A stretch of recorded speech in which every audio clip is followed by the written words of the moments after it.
Yeah, I wanted to know why we broke up. I'm just gonna go ahead and do it as quick as I can. I'm trying to move on from it truly, but I will tell y'all so y'all can understand, my perspective a little bit better for those that wanted it. So we broke up because I could no longer provide what she was looking for, the security she was looking for, which I completely understand. By all means, she was going through nursing school, and she wanted to feel financially secure, as if there's no issues when she comes back, even though she was working part time and going to nursing school. You know, basically, uh, beginning of 2024, I was working a city job, making like 15.75 an hour. Uh, that wasn't really something she was cool with. She said, "Can you go ahead and get a different job so I can feel more financially secure?" I said, "Yeah, by all means." So ended up getting a job at Amazon. They were paying 18.75, 25 cents more than what she was making at her job because she was working part time. So the reason why she asked me to do that is because she's at nursing school and she just wanted to feel financially secure. I'm a man. I don't mind providing. I'll do what I can. So I ended up getting injured at Amazon, because they had some messed up way of, routing and stuff like that. My first day on, and they said you get penalized if you don't deliver all your packages. It was my first day. So I got injured my first day, my first week. I just kept on getting more and more pain in my knee to the point it was locking up and all that. Doctors was telling me I might have torn my meniscus when I finally went to one. I ended up getting on workers' comp. Workers' comp checks took a second to come in, Mind you, as I got the news that like, hey, I might have torn my meniscus, and mind you, that's a life-changing injury, my mother passed. And so the money from the workers' comp didn't come in yet, so we were struggling financially for a second. No fault of my own.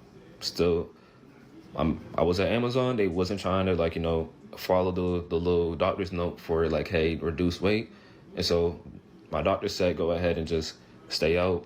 I had a note for, whatever, right? So I'm supposed to be waiting for the checks, but God came through, had a couple of thousand that made sure we were good for like, a couple of months. I bought some gifts for her, all that with that money. I should have been smarter with it, truly. I ain't even gonna lie. My uncle told me something very important when I was younger. He said, son or nephew, if she got too much time for you, she's not for you. Now, that was when I was younger, right? That's when I was younger. It was only in like high school, right? And I never really understood what he meant until I got older. When you're young, you're not supposed to be worried about providing for a whole nother person and you ain't even really established in yourself. Women are supposed to mess with you, just from the just from the good graces. You know what I'm saying? But as far as providing, paying the bills, doing this, doing that, that's a husband's job. Or at least a father's job if y'all had that type of investment with each other. Y'all went 50-50 on a baby. When you young and you just trying to provide for somebody, I understand it. You know what I'm saying? But you need some more. I wish he would have had more guidance in his life because I'm not tricking my bread on somebody or at least taking, oh yeah, you gotta get a better job because I need to be financially stable. I gotta get a better job because you want to be financially stable. How about you get a better job? What are you bringing to the table? What about this? What about that? Now, this is the conversation that nobody want to really have. And then for a nigga that's talking like this, somebody would they'll come under the woodworks and say, "Oh, he's talking broke." Bitch, please. Excuse my language. But, I decided that like, hey, I was going to buy a car with it, right? Um, or even repair the car that we had out front that she gave me, right? It was like a beat up Honda that, just needed a whole, what you call it, new power steering rack or something like that. But that was going to cost a couple hundred. But, I discussed it with her because, my money was not just mine in my head. It was also hers because, like, I was planning to marry this girl. I put a ring on her finger. And so, come to find out, just maybe 2 months after my mom died, we was in relationship counseling because, she just couldn't understand that my depression symptoms because she was like, oh, I just thought you was depressed. I didn't know you were depressed and anxious. I know how that can be. But I told you I got anxiety. I told you that I'm depressed. But it took the therapist to tell her that, yeah, that's what he's dealing with, for her to finally be understanding, right? And so she was saying that she was being patient. Honestly, she wasn't being patient. She was tolerating me until, things got better. But that's besides the point. I don't even want to get into it. I'm just going to tell y'all exactly what led up to the breakup. So as months go on, I'm getting workers' comp checks. We're making sure we're good financially. Things started turning around. Financially we were secure, regardless, just off my checks alone. Only thing that she had to pay for, and she was working part-time, like per diem. She wasn't even working like weekly some days. Like, sometimes she didn't have to go to work. She was working per diem. And my checks alone was making sure that we had all the bills in the crib paid for. I'm giving all this to say this, right? December hit, the workers' comp checks start coming in because of no fault of my own. The little MRI place didn't send a scan of my knee like they were supposed to. I signed a whole sheet about it and everything for them to send it to the workers' comp board so the payments wouldn't get stopped. They didn't do it. The payment stopped. Okay, as soon as the payment stopped, I went to unemployment that very same, maybe the day after I found out. Okay, the money from unemployment took a while to come in, and I had to, apply for unemployment every weekly, even though the money was not coming in. During that time, she blamed me. She said, "Why didn't you apply to unemployment before?" I could have sworn I told you. I told her before to like, hey, I was told by my uncle and my attorney that I cannot be on workers' comp and unemployment at the same time. It's not possible. She didn't want to hear me until her friend told her, who was also on workers' comp, that her attorney said the same thing. And then she believed me, right? But the resentment was already there. So she just blamed me for the situation that we were in. And so I sold that beat up car that, like, I was going to fix for money, so to make sure we were good for a month. And then, I think the month after that, she basically was resentful of me to the point that, like, I moved in. I wouldn't say moved in, right? I asked her, like, hey, you want me to stay at night at my uncle's so you could process your feelings and we could talk about it the next morning? She said, a couple of nights. I'm like, okay, I understand. And then as time went on, she just became more and more resentful. Like, she wouldn't reply every day. Some days she'll go hours without, texting back, and then, this, that, and the third. It's so many ways that I could go about tackling this situation right here. She was already gone. The respect for you was already out the window. When she starts to validate what you say through her friends and through your therapist, and she doesn't look at you. See, a lot of women, y'all forget who y'all speaking to when y'all chose that man.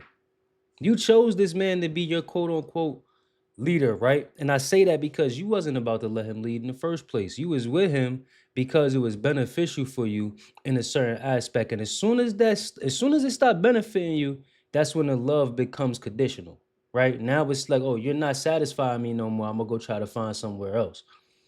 You know what I'm saying? And who's to say that she ain't found somewhere else while she was with you? She probably had somebody else in the tuck already.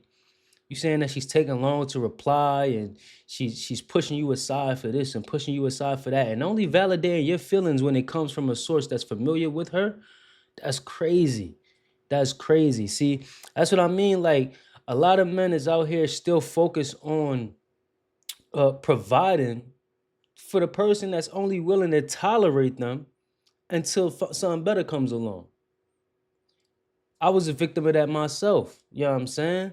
And now, since I got myself together, and I'm pretty sure this is going to be the young brother's testimony as well. Soon as you get yourself together, and as soon as you start focusing on you and not on the next, the next woman that you got in your life, you start to realize that that's going to come with the plan regardless. The self-discipline, the willpower, the making the money, all that, the woman is going to follow that. You know what I'm saying? And sure enough, every single person I ever been with spent the block on a nigga. You know what I mean? So I'm just speaking from experience. They gonna spin the block, bro. You probably dodged the bullet. I'm happy for you. I'm happy that she left. You know what I'm saying? When you didn't have no money, because imagine if you would have put years into it, and she was still only there for the money. It's only so much money that's gonna keep her satisfied as well, too. Meaning, like, she probably already has somebody else in the tuck. Now, I'm only speaking on a select subset of women. Not all women is like this. But from what he's saying, the odds is stacking up. You get what I'm saying? So if she left and she didn't want to trust the process, you trust the process, brother. You trust the process. You keep going. And when everything finally hits that domino effect and it start falling into place for you, because how you do one thing is how you do everything. You know what I'm saying? So if you start applying that knowledge in your self-discipline, it's going to link over to the gym. It's going to link over to you waking up and affirming to yourself. And sure enough, it's going to link over to your financial status. It's my son Jim Ron said it the best. You know what I'm saying? It's like if you change your personal life, your bank account will change. A lot of people just can't correlate the two. They can't fathom that. But it's very, very true. As soon as you start focusing on yourself, as soon as you get more discipline, more willpower, more trust in you, because if you don't trust it, nobody else would. You know what I mean? But as soon as you do that, you'll start to see how it could be two people working in the same place making totally different amount of money. Why? Because, pardon me, because it starts up here first. It starts up here first. My best friend tells my son that all the time. Every time they go on the phone, where's your money at? My son points to his head. Point to his head. You know what I'm saying? Shout out Todd Buggy. You know what I'm saying? But yeah, every single time he say that, yo, where's your money at? So he be like, right here. Right here. Because that's where it starts. Fellas, man, take notes. Take notes. I'm telling you. Just mean sounded really. But like I wasn't trying to lose her because like I'm like I love her, you know, this is just a rough patch, you know, this, that, and the third. But she ended up saying like, you don't know how serious this is. Like, I don't think this can be fixed in 2 weeks. Because, you know, she was like, she extended from a couple of days to like 2 weeks of me being at my uncle's house, this, that, and the third. And I'm like, you know, just give me some time so I can show you that like, hey, I can make sure we're good. Like this, that, and the third. The employment. And you start to get into a whole, you start to lose yourself. When you start to perform for somebody else, you begin to lose yourself slowly but surely, because now your entire being is trying to validate your feelings through somebody else. And that'll never happen. I'm telling you right now, that'll never happen. If you don't believe that you are already worth it, if you don't believe that you are already that guy, it's nothing that you're gonna do to make her believe it. Nothing. I'm telling you that right now. It's nothing if you don't believe it. Now, if you come in there with that energy already, then maybe she'll follow suit. But if you already seen all of the red flags, all of the signs, and she's trying to downplay you and put you in the wrong for things that you've been doing right, it was never gonna happen, brother. Because at that point, it's like you begging. It's like you begging, yo, please just give me this time so I could show you exactly that I'm worthy. You've been worthy, bro. You've been him. You've been a king. You've been that. You just in your season right now. That's it. But don't get lost in that season, because that season will become years, because you focused on eye candy. You focus on what look good and you think that you love this woman, when honestly, bro, if you just loved yourself just a little bit more, just love yourself. Love you. See, it's so much irony in life that it's unexplainable to a point. You have to be selfish in order to be selfless. I have to love me before I can love you. I have to put myself first in order to put you first. I have to. That's where passion and purpose comes in. You know how when men be like, well, I gotta put my passion and my purpose before my girl. A lot of women not gonna understand that. But honestly, putting your passion and purpose first, down here, we need that. You know what I'm saying? Like in a patriotic society, we need to have money to move around, right? Now that does not mean just focus on money. You see, I use passion and purpose. Focus on yourself. Figure out what your passion is. Figure out what your purpose is. Make them two come together and do what you gotta do to pursue that.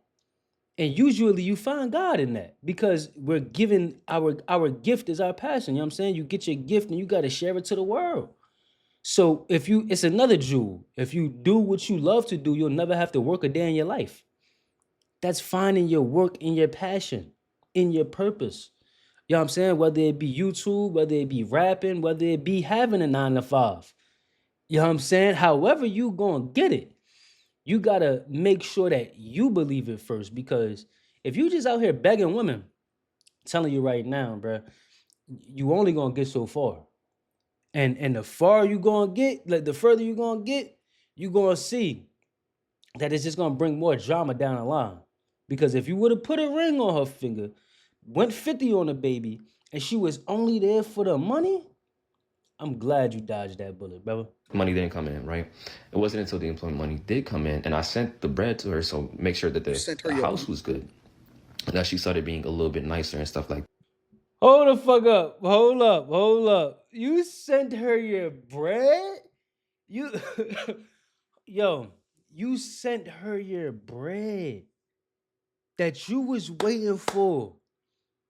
As soon as you got it, you sent it to her so she could make sure that the house was good. Nah, bro. Nah, bro. This is why it's so important to have male figures in your life.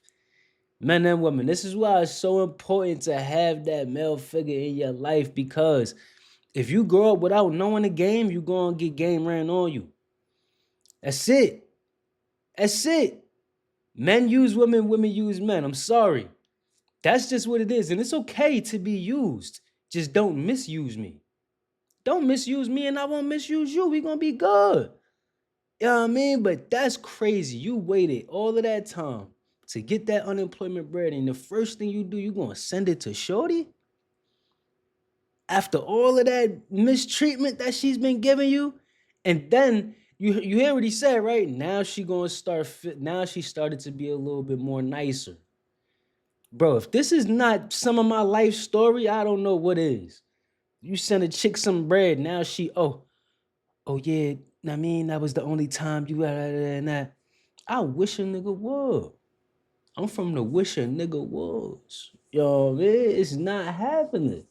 It's not happening. But even then, she didn't want me back at the crib. So like, I'm like, oh, what's going on? As my anxiety started building, I'm like, I cannot handle this. I feel like I'm on the precipice of getting broken up with on the daily. I know you don't want this no more. She was like, how you gonna say I don't want this when I'm still with you? You downgraded us from boyfriend and girlfriend. And then when I said something about it, you was like, you were too nonchalant about it, when I was definitely afraid of, me saying like, no, I want to stay fiance and, stay as fiancés, that you would just be like, no, we're done. It's either boyfriend and girlfriend or it's over. I was definitely afraid. I didn't want to make no moves that would just, be like, I don't feel like this is worth it. But like, at that point I was being held hostage, like with my anxiety, it felt like. So I'm like, what, by all means. And then as time went on, I'm like, what, let's try to work this out. Can we have a conversation? She's like, yeah, we can have a conversation about it in person. I'm like, okay, bet. Months go by. Months. It wasn't until it was my birthday. She didn't even send me no happy birthday text. And I'm like, okay, can you just send me all my stuff back to my crank? That's why. And she's like, oh, no, this, and the third. Your stuff is here. You ain't got to, rush it out, this, and the third. Like, it wasn't until I started sending messages or paragraphs of how, what she did hurt me, how she, what was going on that, like, really made me feel. Mind you, I said, I don't blame you. Almost every single text message, I could send y'all the receipts. Yeah, bro, this shit is breaking my heart, man. But let me know what y'all feel inside of the comments, man. Do y'all agree with me? Do y'all agree with him? Either way, the message of the day, focus on yourself. That's it. Focus on yourself, man. Women, focus on yourself. If you're not well into your career already, well into your passion, well into your purpose, I'm gonna keep using them words. You shouldn't be focused on paying somebody else's bills at all. I don't care what society deems it to be. Women are supposed to want to chill with you for you. You know what I'm saying? Learn from you. You know what I mean? If I make more money and the chick want to chill with me, it's because she want to learn how to make more money. It ain't because she trying to come and spend mine. That's it.